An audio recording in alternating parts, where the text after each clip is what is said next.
দীর্ঘদিনের সঙ্গী রুটের সঙ্গে গাঁটছড়া বেঁধেছিলেন মাত্র ২ সপ্তাহ আগে। এই জুটির ৩টি সন্তানও রয়েছে। কিন্তু বিয়ের আনন্দ শেষ না হতেই দুর্ঘটনায় প্রাণ হারালেন লিভারপুলের পর্তুগিজ ফরোয়ার্ড দিয়াগো জটা।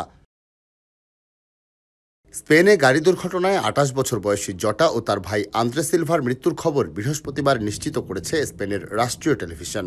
স্পেনের থামোরা প্রদেশে ওই দুর্ঘটনা ঘটে। বান্ডেল থাকলে প্রতি সেনমানিতে টাকা বাঁচবে। বিকাশ সেনমানি বান্ডেল কিনে জিতুন প্রতি লেনদেনে।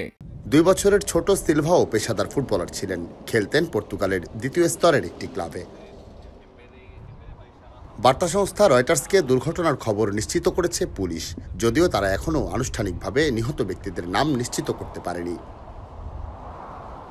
স্থানীয় দমকল বিভাগ বলছে, বুধবার মধ্যরাতে একটি গাড়ি দুর্ঘটনায় পড়ে ও আগুনে পুড়ে যায়। সেখানে ২ পুরুষকে মৃত অবস্থায় পাওয়া যায়। গত মৌসুমে লিভারপুলের প্রিমিয়ার লিগ জয়ে অবদান রাখেন জটা। ২০২০ সালে উলভারহ্যাম্পটন ওয়ান্ডার্স থেকে অ্যানফিল্ডে যোগ দেন তিনি।